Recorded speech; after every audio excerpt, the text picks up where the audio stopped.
What was Putin's intention in the war? Not the propaganda that's written about this. Oh, that they failed and he was going to take over Ukraine. The idea was to keep NATO, and what is NATO? It's the United States, off of Russia's border.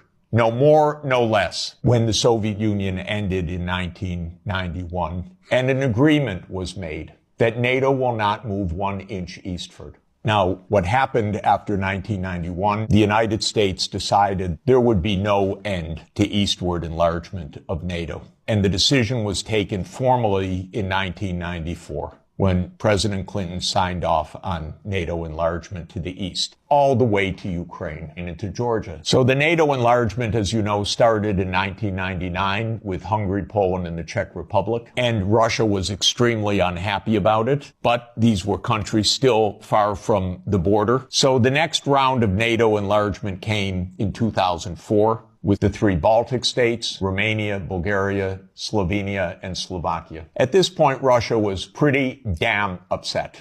So as everybody recalls, in 2007, President Putin said, stop, enough. And of course, what that meant was in 2008, the United States jammed down Europe's throat enlargement of NATO to Ukraine and to Georgia. This is right up against Russia. And Russia protested, because if Russia decided to have a military base on the Rio Grande or the Canadian border, not only would the United States freak out, we'd have war within about 10 minutes. And a month later, a war broke out. That gets Georgia destroyed.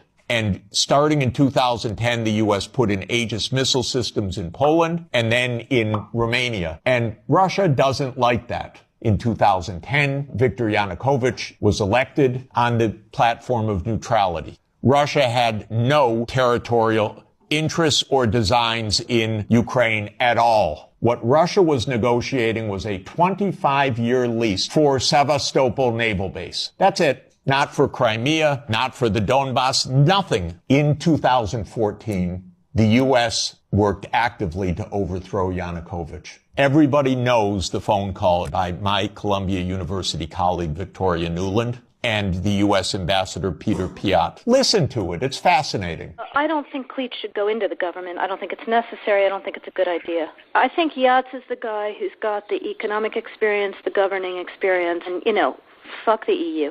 No, exactly. And I think we've got to do something to make... You don't get better evidence. Then came Minsk, and especially Minsk II. It said there should be autonomy for the Russian-speaking regions in the east of Ukraine. It was supported unanimously by the UN Security Council. The United States and Ukraine decided it was not to be enforced. There were many thousands of deaths in the shelling by Ukraine in the Donbass. And one of the issues on the table in December 2021, January 2022, was, does the United States claim the right to put missile systems in Ukraine? And Blinken told Lavrov in January 2022, the United States reserves the right to put missile systems wherever it wants. So the war started. What was Putin's intention in the war? It was to force Zelensky to negotiate neutrality. And that happened within 7 days of the start of the invasion. Ukraine walked away unilaterally from a near agreement. Why? Because the United States told them to. The idea was that there would be Ukraine, Romania, Bulgaria, Turkey, and Georgia that would deprive Russia of any international status by blocking the Black Sea.